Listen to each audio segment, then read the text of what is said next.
We go back to last week, if you remember in the gospel, we're given this beautiful image of people coming to Jerusalem and they adore the temple, and there's that beautiful structure that sits before them, and it's built of everything that's just beautiful, precious stones and all things. And Jesus comes and he dares say this: there will be a day when not a stone will be left upon a stone of this structure. And they ask him, when will this be? And Jesus, being so typical of Jesus, doesn't give us a date. No date. We know the answer now. It would be 70 A.D. when the Romans would finally destroy the temple. So Jesus' prophecy would be fulfilled. But remember this, everyone, he doesn't give a date. His concern for us is that we would get too excited about a person or an event dictating when Jesus would come. He gave us some stern warnings last week. And I just want to kind of read these to you. And as we go through these, ask yourself, was Jesus right? Did these things happen? Have they happened before he came? Here was his list. There will be wars and rebellions. Has this happened? Numerous times. Nations will rise against nations and kingdoms against kingdoms. Has this happened? Yes. There will be earthquakes, famines, plagues, and awesome signs in the sky. Has this happened? Yes. Believers in Jesus will be handed over by parents, brothers, and relatives. Has this happened? Yes. Believers will be seized and persecuted, led before others to give testimony. Has this happened? Yes. And finally, this is one that happened as well. Some will say, I am the Messiah. I'll give you an example. Now, in 440, there was a man named Matthew of Crete who claimed to be the Messiah. He had followers. And one day, he stood before the ocean, and he told the people, leave your possessions behind, jump in the ocean, and the ocean will take you to Israel. And they did. Guess what happened to Matthew of Crete? He fled. Did he jump in the ocean? No. He got away with quite a bit of booty. Okay? Quite a bounty. All right? So this is what Jesus was worried about. We get so wrapped up in what people say, who people are, or events, and we say, this is the definitive moment when Jesus will come. Well, will he come? Yes. But do we really know? No. And you know something? There's a certain joy in this, because it does keep us a little bit, just a little bit, on our toes. Okay? For what I can say, though, definitively today, this phrase: this marks the end. And you say, what do you mean? Well, everyone, think about the end. Sometimes the end brings joy. The end of a school day for you children. The end of a work week. People win a championship. Sometimes the end doesn't even mean the end. You ever watched a movie and all of a sudden we see all the credits? Actors, actresses, directors, stunt people, music, all of a sudden, bang. There's another, everyone. There's another pain. Okay, we see another scene. Sometimes the end is sad when someone dies. But I can say this definitively: there will be an end for every one of us in this church.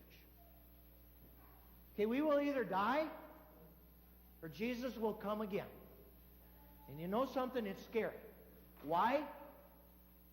Because it's beyond our control. And number two, when we think about the options that are there at the end, it's scary. Either eternity with God or eternity away from God. That's pretty scary stuff. And yet, everyone, today, as I said earlier, marks the end. It is the end of a liturgical year. Next week when we gather, we will start a new liturgical year, and ordinary time will give way to a new liturgical year, and we will begin the season of Advent.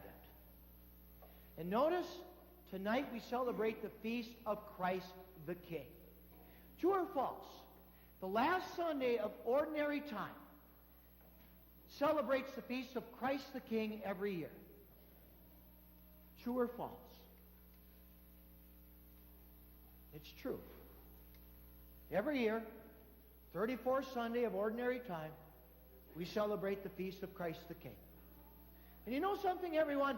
We don't need to take out a tape measure to know what the word king means. Okay? Do you need to pull out a tape measure to know that a king-size bed is larger than a full-size bed? Hardly. How about a king cobra? Okay? How about a motto? Budweiser says they're the what? King of what? Beers. What do they mean? They're the greatest. And yet, when I sat back this last week and I thought about how it applies to persons, it's a different story.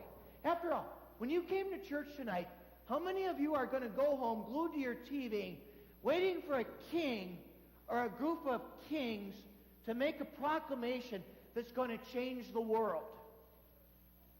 I'm not. You're not.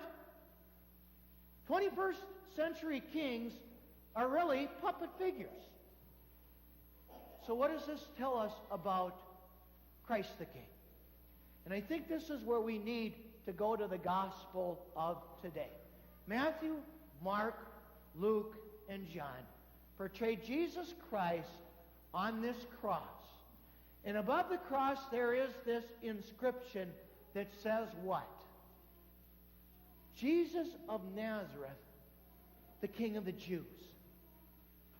You know something, everyone? If you didn't believe, and you went in and you looked at that crucifix or this crucifix here, you would say, as a king, this is absurd. He is dead. We see him in the weakest, darkest moments. The gospel portrays it. People jeer at him. His disciples abandon him. Two criminals on his right and his left, and he is dying. What does this say about our king? It says everything. In a twist of fate, when the crowd yells at Jesus today, he saved others, they say everything. Jesus didn't come, everyone, to build a castle or a fortress. Jesus didn't come to build a welfare state to get rid of unemployment, sickness, and disease. Jesus didn't come together to muster a great army to go out and battle the Romans. Jesus didn't even come to bring back the good old days. Jesus counts where it counts the most. He died for our sins. And that's why we call him the King. How many of us can actually say, a human king today knows us and remembers us? I can't. But when it comes to Jesus, the King, we can say that. He knows us and he loves us because he suffered, he died, and he rose for us to save us from our sins. That is our King. And that's why we call him the King of all kings. So in gratitude today, let us honor and worship the King of Kings. Let us give gratitude and praise. So we set our sights now on a new liturgical year, and we worship this night Jesus Christ, the King.